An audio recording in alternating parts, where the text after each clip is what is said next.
Hello everyone. In this video, I am going to solve question number 13, exercise 9.1, chapter 9, some applications of trigonometry, class 10th mathematics. But is given in this question number 13,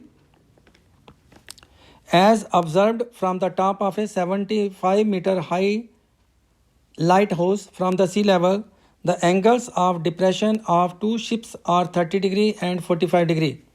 If one ship is exactly behind the other on the same side of the lighthouse, find the distance between the two ships. हमें एक light house दिया है जिसकी height जो है 75 metre है और जो सी लेवल से हम क्या कर रहे हैं उसको सी लेवल से इस क्वेश्चन के अंदर सी लेवल से ऑब्जर्वेशन हो रही है जो top of 75 metre high lighthouse है। वहाँ से दो शिप्स हैं। एंगल ऑफ डिप्रेशन जो एक शिप का बन रहा है वो है 30 degree top of light house से और दूसरे का एंगल ऑफ डिप्रेशन बन रहा है 45 डिग्री। वन शिप जो है एग्जैक्टली बिहाइंड द अदर है। जो शिप है एक दूसरे के आमने सामने है, एक आगे है दूसरा उसके पीछे है, बिल्कुल इसी लाइन में on the same side of light house की साइड में ही। Find the distance between the two ships, तो हमें दोनों शिप्स के बीच में डिस्टेंस फाइंड करना है। Question is very simple, very easy. Figure को आपने ड्रा करना है, फिगर को समझना है, सॉल्यूशन बिल्कुल इजी हो जाएगा आपके लिए। तो करते हैं फिगर ड्रा। हमें सबसे पहले इसमें सी लेवल शो करना है। इसके बाद हमारे पास है एक टावर जो लाइट हाउस है। लाइट हाउस क्या होता है? एक टावर है होता है जहाँ से शिप्स को वार्न किया जाता है, सिग्नल दिया जाता है।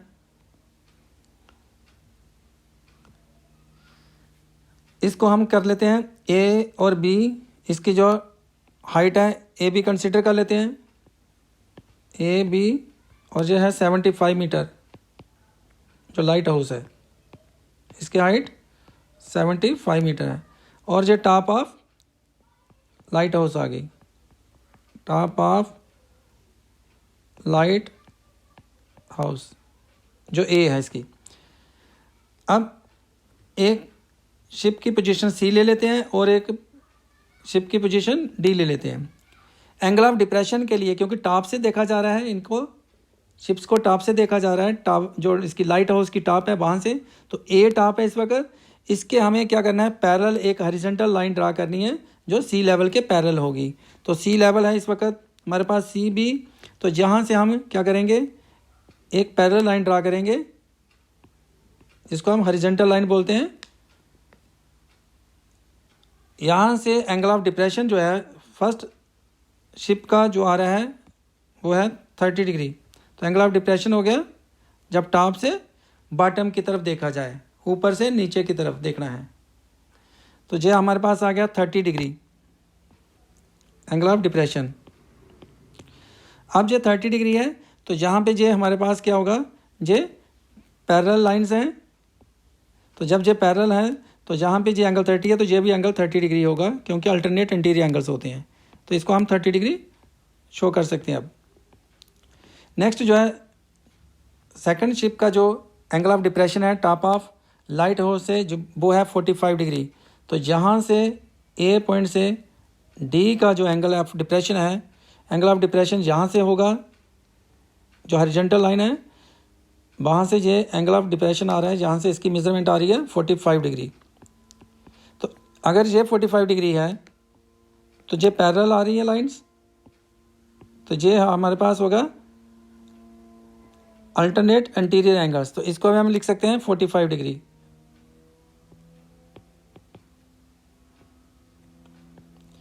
अब हमारे पास जो सॉल्व करने के लिए डायग्राम हो गई, अब हम इसको इजीली सॉल्व कर सकते हैं। अगर हम ट्रायंगल लेते हैं ए बी डी, इस ट्रायंगल में ए बी हमें दिया 75 मीटर, तो बी डी निकल जाएगा। आपको मैं एक छोटा सा ट्रिक बता दूं कि जब भी एंगल 45 डिग्री होता है, बेस और परपेंडिकुलर करेंगे ना, तो बेस और परपेंडिकुलर सेम आता है हाइट में। क्योंकि हम उसको यूज़ करते हैं tan 45 डिग्री। तो tan 45 डिग्री जो है ना बर्न होता है, इसलिए वो इक्वल हो जाते हैं बेस और परपेंडिकुलर। तो इस वक्त ए बी 75 है, तो क्लियरली आपको मैंने बोल दिया कि बी डी भी कितना निकलेगा 75 डिग्री, क्योंकि एंगल जहाँ पे 45 डिग्री है। A B divided by B D करेंगे तो tan 45 डिग्री आना है, tan 45 डिग्री बर्न होगा, इसलिए ए बी और बी डी क्या आ जाएंगे, सेम हो जाए। आपके पास बी डी जो है वो लेंथ निकल जाएगी। नेक्स्ट आज से हम लेंगे ट्राइंगल ए बी सी। इस ट्राइंगल में ए बी हमें ऑलरेडी गिवन है, तो हम इसमें से क्या निकाल सकते हैं, बी सी साइड निकल जाएगी।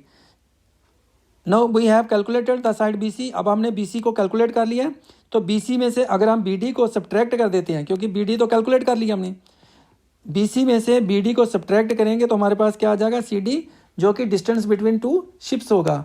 तो ये आपका क्वेश्चन का सोल्यूशन है जो मैंने आपको डिस्कस कर दिया। अब मैं इसको लिखता हूँ, तो है ना ये इजी क्वेश्चन। अब लिखने में क्या है, height of light house is equal to A B is equal to कितनी है, 75 मीटर। ये लाइट हाउस की हाइट है। जो हमारे पास एंगल है ए डी बी वो 45 डिग्री है, और जो एंगल ए सी बी है वो 30 डिग्री है। In triangle A B D हम लेते हैं, ये पोजीशन किसकी है, सी जो है जहाँ पे हम मार्क करना चाहें, तो ये फर्स्ट शिप है और ये सेकंड शिप है। In triangle A B D right angle तो बी पे ही है, क्योंकि टावर जो है वो वर्टिकल है, तो एंगल बी 90 होगा। तो A B divided by B D is equal to tan 45 degree. A B कितना हमारे पास 75 है, बी डी हमें कैलकुलेट करना है, और tan 45 डिग्री की वैल्यू आ गई 1। हम इसमें काट भी ले सकते थे, अगर हम काट लेना चाहते हैं तो हमें क्या होगा, B D divided by A B. Mostly आपको परपेंडिकुलर अपान बेस या बेस अपान परपेंडिकुलर लेने हैं, तो इसमें दोनों इजी थे। अगर परपेंडिकुलर अपान बेस लेते हैं तब भी इजी कैलकुलेशन हो रही है, अगर बेस अपान परपेंडिकुलर लेते हैं तो तब भी इजी है, क्योंकि tan 45 डिग्री की वैल्यू 1 आती है, इसलिए यहाँ पे इजीली सॉल्व हो जाता है जी। अब इसको करेंगे क्रॉस मल्टीप्लाई, तो बी डी कितना आ जाएगा हमारे पास 75 मीटर। अब बी डी की वैल्यू निकल गई। अब हमने कौन सी ट्राइंगल लेनी है, in triangle A B C. अब हम ट्राइंगल लेंगे ए बी सी ट्राइंगल लेंगे, और इस ट्राइंगल के अंदर हमें क्या दिया गया है, in triangle A B C, in triangle A B C right angle कहाँ पे है, बी पे ही। तो इसमें हम क्या करते हैं, जिस साइड को कैलकुलेट करना है उसको न्यूमरेटर में रख लेते हैं, इजी हो जाएगा। B C divided by A B हमारे पास आ जाएगा cot 30 डिग्री, क्योंकि एंगल जो है वो 30 डिग्री है। तो हमने क्या किया है, परपेंडिकुलर डाउन में रखा है, बेस अपान परपेंडिकुलर किया है। तो बेस बी सी है इस ट्राइंगल में, और परपेंडिकुलर क्या है, A B is equal to क्या हो गया, cot 30 डिग्री। अब बी सी जो है हमारे पास, उसको हम क्या लिख सकते हैं, बी सी को C D plus B D divided by A B कितना हमारे पास 75 मीटर है। cot 30 की वैल्यू, cot 30 की वैल्यू होगी √3, क्योंकि tan 30 की वैल्यू होती है 1 अपान √3, तो cot 30 की होगी √3। सी डी हमें फाइंड करना है, प्लस बी डी हमने कितना निकाला हुआ 75 divided by 75 is equal to √3, क्योंकि बी डी हमने 75 मीटर ये कैलकुलेट किया है। अब C D plus 75 is equal to, इसको करेंगे क्रॉस मल्टीप्लाइकेशन, 75 √3 आ जाएगा। C D is equal to 75 √3 minus क्या हो जाएगा 75। सी डी क्या आ जाएगा हमारे पास, अब सी डी क्या आ जाएगा, C D is equal to 75 common करेंगे तो हमारे पास आ गया √3 - 1। अब हमारे पास जो CD की वैल्यू निकली 75 इंटू √3 - 1, और ये क्या चीज़ है, डिस्टेंस है। CD क्या है, distance between the two ships, hence the distance between the two ships is equal to 75 into √3 - 1 metres. ये मीटर्स में होगा। Thank you for watching this video. उम्मीद है कि आपको ये वीडियो पसंद आई होगी।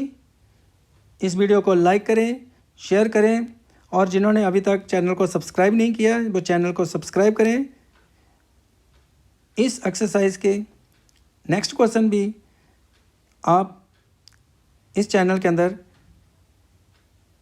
प्लेलिस्ट में भी देख सकते हो। Thank you once again.